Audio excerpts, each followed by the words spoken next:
Sepersiso diganggu, diuji oleh iblis laknatullah alaih melalui izin daripada Allah Subhanahu wa taala. Karena kalau tanpa izin Allah itu tidak akan bisa. Iblis hebat apapun kalau Allah tidak memberikan izin itu tidak akan bisa tergoda. Perkaranya adalah sangat sedikit sekali Sepersiso melakukan dosa. Cuma minum tuak seloki tuak. Ya. Tuak itu kan seliter berapa? Kira tuak sini seliter. Hah? 10.000. Boleh sih dari minum tuak. Ya. 1 liter cuma 10.000. Diminum cuma selagi doang, segelas kecil. Tapi dasarnya memang tidak pernah melakukan kemaksiatan seumur hidup. Ini Sepersiso minum 1 roki langsung mabuk. Ya tetap namanya al-khamru muskirun wa kullu muskirin haramun yuntiju al-khamru haramun. Setiap perkara yang memang haram ataupun yang memabukkan ini kan ini dilarang oleh Allah. Khamr itu kan memabukkan, baik biar apapun jenisnya. Karena banyak sekali jenis-jenis hal-hal yang bisa memabukkan, ini banyak sekali jenisnya. Semua perkara yang memabukkan itu ini diharamkan. Khamr itu diharamkan oleh Allah Subhanahu wa taala. Maka jauhi oleh kita, jangan sampai mengkonsumsi hal-hal yang dilarang oleh agama. Gara-gara cuma seloki minum tuh, lalu Sepersiso mabok, tidak sadarkan diri, melihat wadon melotot. Karena ayo wadon, kamu jangan kelebihannya. Melotot. Akhirnya Sepersiso dari dosa kecil melakukan minum minuman keras, kemudian terlanjur melakukan juga perzinahan. Akhirnya melakukan kemaksiatan, melakukan jalan zina. Padahal Allah sudah merintahkan wala taqrabuz zina innahu kana fahisha.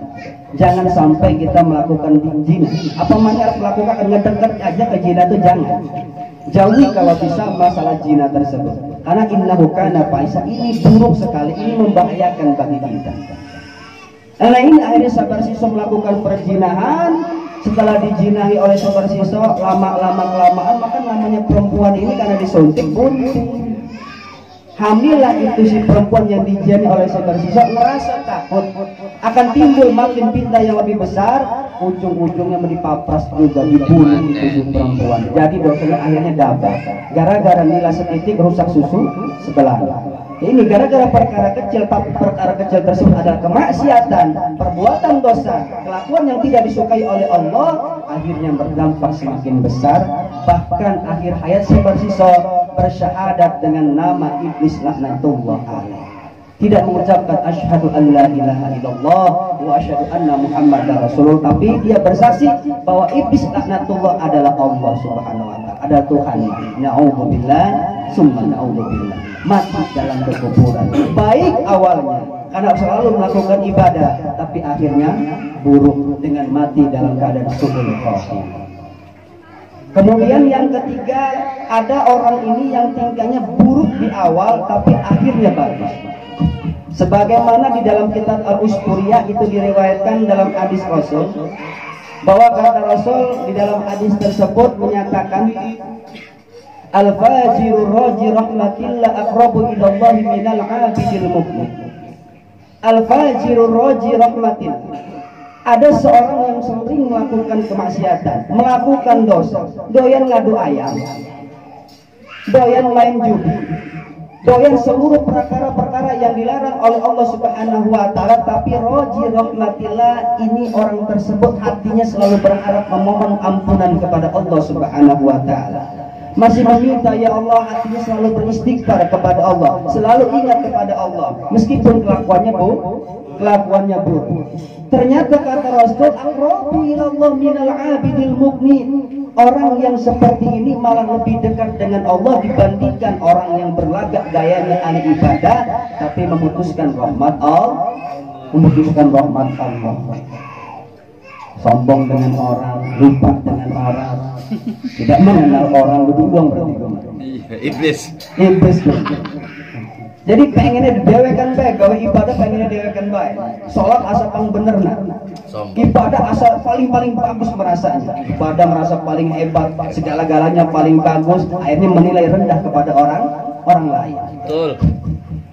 Nah ini ternyata orang yang banyak maksiat, banyak melakukan dosa, banyak melakukan hal-hal yang dilarang oleh Allah, tapi jikalau memang hatinya masih berharap kepada Allah, memohon ampun kepada Allah, orang tersebut insya Allah lebih dekat dengan Allah. Karena di dalam riwayat tersebut, ini adalah seorang hamba saya ini, dia selalu melakukan kemaksiatan karena terpaksa. Tapi ketika akhir hayat, ketika Allah ingin mencabut ruhnya, ini sebelum mencabut ruhnya tersebut kan yang penting jangan patokan wabala ruhul kuma. Yang penting ruh tersebut belum sampai ke tenggorokan kita, ini tobat kita masih diterima. Itulah enaknya umat Islam. Musik gawe maksiat. Ya, seperti tapi dasarnya kita berorek.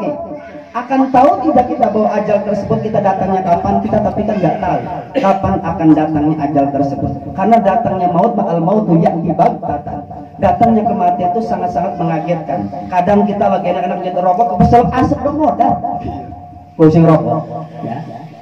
Lagi ngisep rokok, tiba-tiba modal. Bisa saja karena Allah berkehendak. Innama amru idza arada an ayyakula lahu fayakun, selesai kata Allah. Betul. Anas yang lagi enak-enak minum modal. Anas yang lagi zikir ibadah meninggal. Macam-macam cara meninggal itu. Cara wafatnya Allah itu cara menarik ruh daripada jasad tersebut macam-macam oleh Allah Subhanahu wa taala ditingkatkan seperti itu. Tapi hebatnya orang tersebut ketika akhir hayatnya dia memohon kepada Allah, ya Allah, hamba ini memang selalu melakukan kemaksiatan, melakukan perbuatan dosa kepadamu ya Rabb. Tapi hamba dengan terpaksa karena sulit untuk menghindar hal seperti itu. Tapi di dalam batin hamba, ya Allah, hamba masih memohon rahmat-Mu, hamba masih memohon ridha-Mu, hamba masih memohon ampunan-Mu ya Rabb. Maka hati bersihkan. Banyak cara-cara, salah satunya dengan cara pembersihan hati adalah dengan berzikir kepada Allah. Ingat dalam Al-Quran, ala bidzikrillahi tatma'innul qulub. Di dalam hati yang selalu kita berzikir, lisan kita berzikir kepada Allah, mengingat kepada Allah, maka insya Allah hatinya akan diberikan ketenangan. Terus lagi utangnya tenang kan biar. Insya Allah. Tenang hati kita kalau memang kita banyak berzikir kepada Allah Subhanahu wa taala, meskipun lagi wae beban. Anak Arab lahiran, anak sing harus sekolah, ya, kreditan durung selesai, banyak sekali PR-PR seperti itu, selesaikan dengan berzikir kepada Allah Subhanahu wa taala. Insya Allah jika hati kita tenang, maka pikiran pun juga akan tenang. Ketika pikiran tenang, maka jalan tersebut akan diberikan kemudahan oleh Allah Subhanahu wa taala. Karena rezeki maka sudah diatur oleh Allah. Rezeki mah sudah diberikan satu persatunya oleh Allah Subhanahu wa taala, tinggal ikhtiarnya. Orang bakal nyasar. Orang bakal nyasar rezeki mah. Tinggal ikhtiarnya saja. Nah inilah keberuntungan salah satu orang tersebut. Dia buruk awalnya, tapi ketika akhir hayatnya alhamdulillah Allah berikan kemudahan, mati dalam keadaan husnul khatimah, dalam keadaan baik, diterima ampunannya oleh Allah Subhanahu wa taala. Subhanallah. Ini kalau kita bisa seperti itu alhamdulillah. Karena kita dasar manusia melihat anak insan mahlu khata wa nisyan. Manusia mata pakai salah, lupa. Tapi lamun salah bae aja kayak setan gitu. Lewat sama salah orang belum balik lagi. Merasa benar aja, jangan merasa seperti malaikat. Manusia standaritas saja, umumnya. Karena manusia ini diciptakan oleh Allah, merupakan manusia ini adalah makhluk yang sempurna. Ya, saking sempurnanya makanya banyak keistimewaan di dalam manusia ini. Ya. Sampai-sampai nafsu pun juga diletakkan kepada gunung-gunung menolak, diletakkan kepada bumi-bumi menolak, diletakkan nafsu. Manusia nerima nafsu, maka manusia wajar punya nafsu. Amun orang ada nafsu, orang macam-macam ya. Tapi nafsu yang bagaimana yang kita bisa kita letakkan? Nafsu yang baik seperti nafsu untuk syahwat seperti itu mah normal.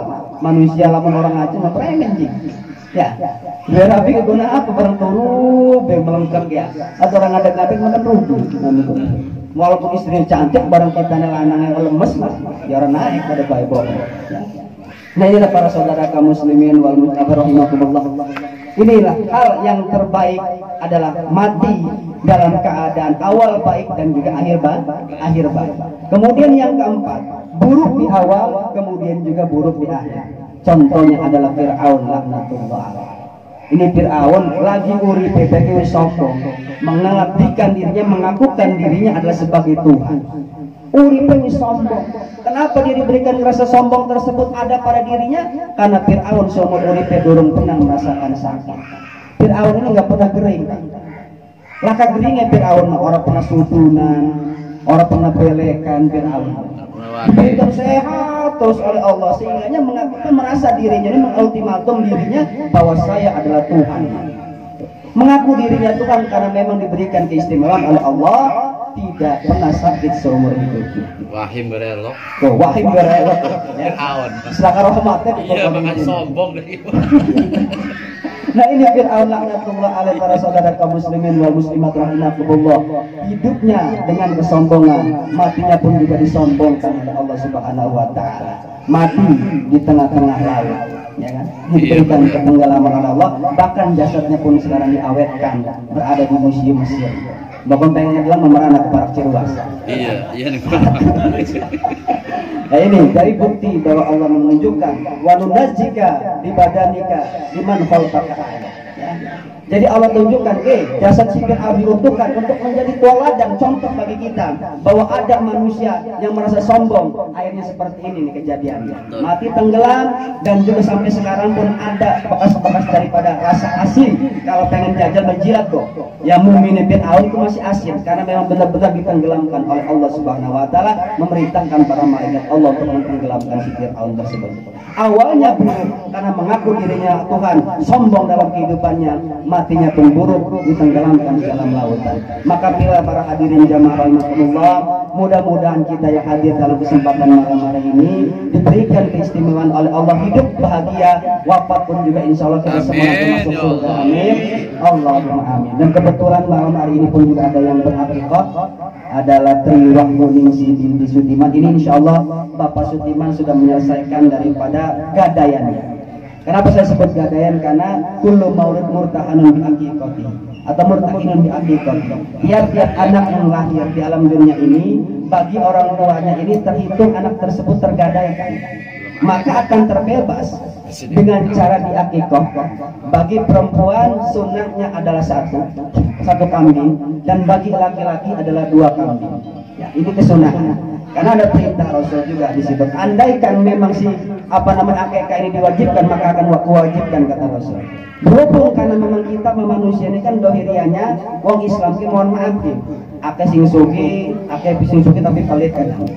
Si miskin juga begitu untuk pendeluan. Artinya manusia ini kan standaritas, kadang di harta ini kan kita banyak kekurangan.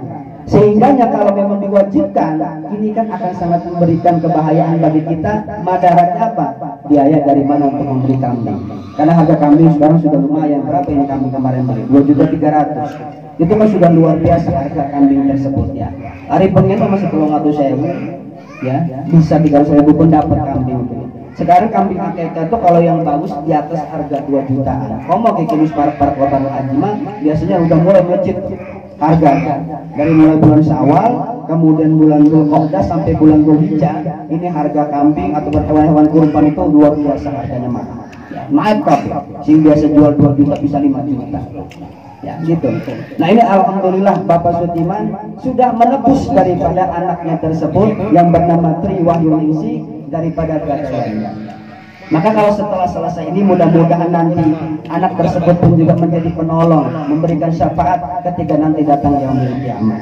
Kita doakan juga mudah-mudahan Tri Wahyuningsih ini menjadi anak yang soleh, yang selalu berbakti kepada kedua orang tuanya, dan juga insya Allah anak tersebut juga menjadi anak yang solihah, takwa kepada Allah dan Rasulnya. Mungkin ini saja yang bisa saya sampaikan, kurang lebihnya saya mohon maaf, dan kepada Allah saya mengampun. Usikum wa nafsi bi taqwallah. Wassalamualaikum warahmatullahi wabarakatuh.